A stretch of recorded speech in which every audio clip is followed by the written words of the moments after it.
आज्ञा की दोहा वर्ग दशम के गोधूली भाग 2 किताब के हिरोशिमा पाठ आज चलेगा। हिरोशिमा पाठ में आज्ञा जी का जीवनी है, जिसका पूरा नाम है सच्चिदानंद हीरानंद वात्स्यन आज्ञा। आज्ञा का जन्म 7 मार्च 1911 उत्तर प्रदेश के कसैया गांव कुशीनगर जिला में हुआ था। उनके मूल निवास करतारपुर पंजाब में थे। आज्ञा के माता का नाम बेंती देवी और पिता का नाम डॉक्टर हीरानंद शास्त्री थे, जो एक पुरातत्ववेत्ता थे। आज्ञा का प्रारंभिक जीवन शिक्षा लखनऊ घर पर ही हुआ और मैट्रिक 1925 में पंजाब विश्वविद्यालय से किया। इंटर 1927 में मद्रास क्रिश्चियन कॉलेज से किया। बीएससी 1929 में फॉर्मल कॉलेज लाहौर से किया और एमए भी अंग्रेजी से लाहौर से किया। आज्ञा बहुत भाषाविद थे, बहुत भाषा के ज्ञान थे, जैसे संस्कृत, अंग्रेजी, फारसी, हिंदी, तमिल आदि भाषाओं का ज्ञान उनको थे। वे आधुनिक हिंदी साहित्य के एक प्रमुख कवि, कथाकार, विचारक एवं पत्रकार भी रहे। उनके कृतियां प्रमुख हैं। कविता की पुस्तक का नाम है भग्नदूत, चिंता, इत्यलम, हरी घास पर क्षण भर, बाबरा हेरी, आंगन के पार द्वार, कितनी नावों में कितनी बार, ओ सदा निरा, जो सदा निरा पाठ पुस्तक से एक चैप्टर 12th में भी लिया गया है। कहानी संग्रह, कहानी की पुस्तक का नाम है विपथगा, जयदौल, ये तेरे प्रतिरूप, छोड़ा हुआ रास्ता, लौटती पगडंडियां आदि। उपन्यास की पुस्तक हैं शेखर, एक जीवनी, नदी के द्वीप, अपने अपने अजनबी और यात्रा वृत्तांत, यात्रा साहित्य है। अरे यायावर रहेगा याद, एक बूंद सहसा उछली। निबंध का पुस्तक का नाम है त्रिशंकु, आत्मीय पद, आद्यतन, भावंती, अंतरा, शाश्वती आदि।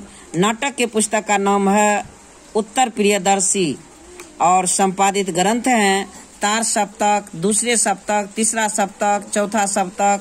ये सब जो है संपादित ग्रंथ हैं जो संपादन किए और सब लेखक थे। पुष्करणी है, पुष्करणी, रूपाम्बरा आदि का इन्होंने संपादन किया।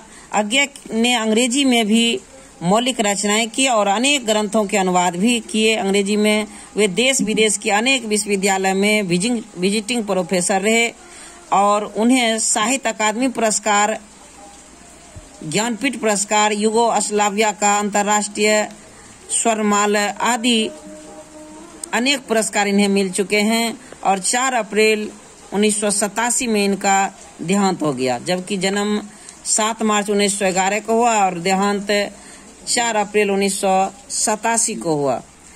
आज्ञा हिंदी के आधुनिक साहित्य में एक प्रमुख प्रतिभा थे।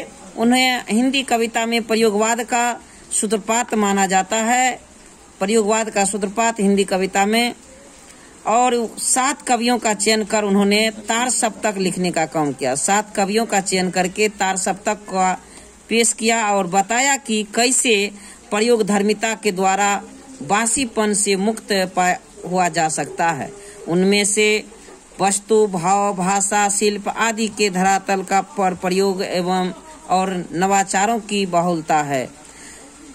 यस हिरोशिमा पाठ का सारांश दे रहे हैं कि आधुनिक सभ्यता की दुर्दांत मानवीय विभीषिका का चित्रण करने वाले यह कविता एक अनिवार्य प्रासंगिक चेतावनी भी है।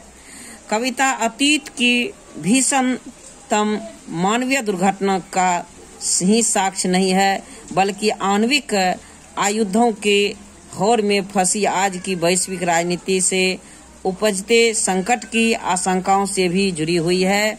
आधुनिक कवि आज्ञा की प्रस्तुत कविता उनकी समग्र कविता के संग्रह सदानीरा से यह पाठ लिया गया है।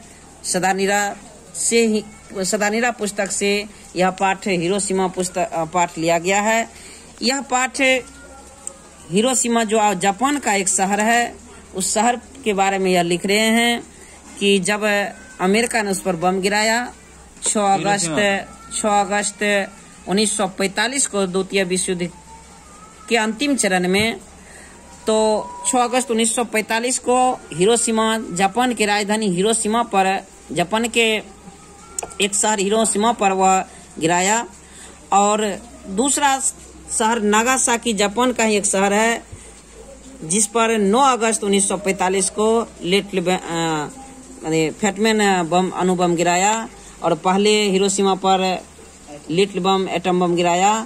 तो ये कह रहे हैं कि अणुबम, परमाणु बम या कि हथियार के बारे में कि उसका जो है क्या नुकसान होता है, मानव के द्वारा ही अस्त्र बनाया गया है और मानव को ही कितना हानि पहुंचा रहे हैं। ठीक हजारी प्रसाद द्विवेदी जी के तरह यह एक मानव के लिए साहित्य में एक चिंताजनक बात को उभर करके सामने ला रहे हैं।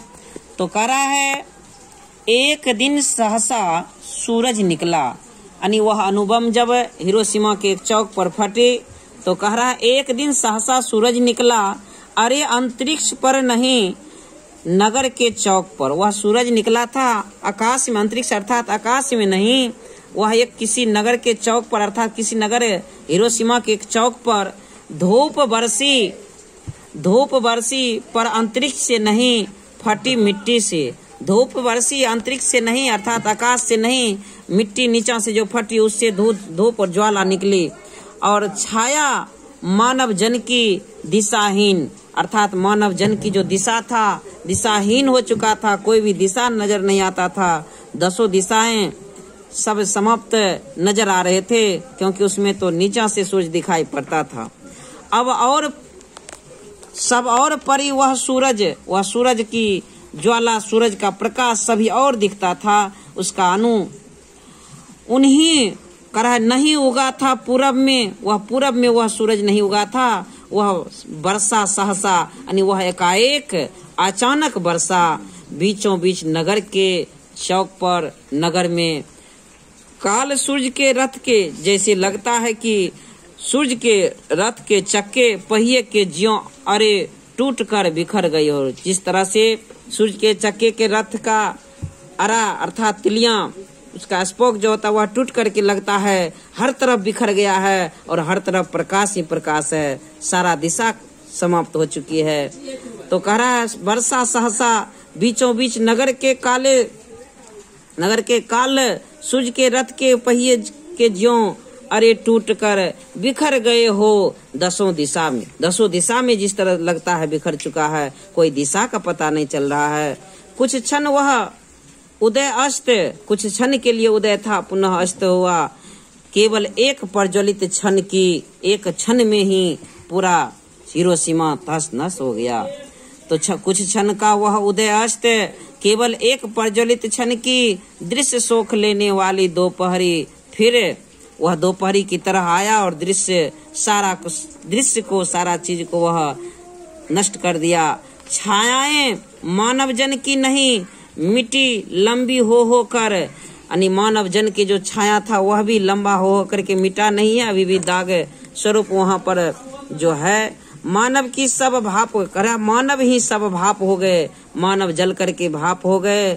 छायाएं तो अभी लिखी है और छाया उसका जो प्रतीक चिन्ह अभी भी है, जो पहचान झुलसे हुए पत्थर पर, अर्थात पत्थर पर भी अणुबम का जो आघात पड़ा वह दाग अभी भी पड़ा है। उजरी सड़कों की गच पर सड़क जो उजरा हुआ है, उसका जो धरातल, सड़क की जो समतल सतह वह जो टूटी फूटी है वह भी अभी नजर आते हैं, कह रहा है। झुलसे हुए पत्थरों पर उजरी सड़कों की गज पर मानव का रचा हुआ सूरज मानव को भाप बनाकर सो गया। पत्थर पर लिखी हुई यह जली हुई छाया मानव की ही साखी है, मानव की साक्षी है।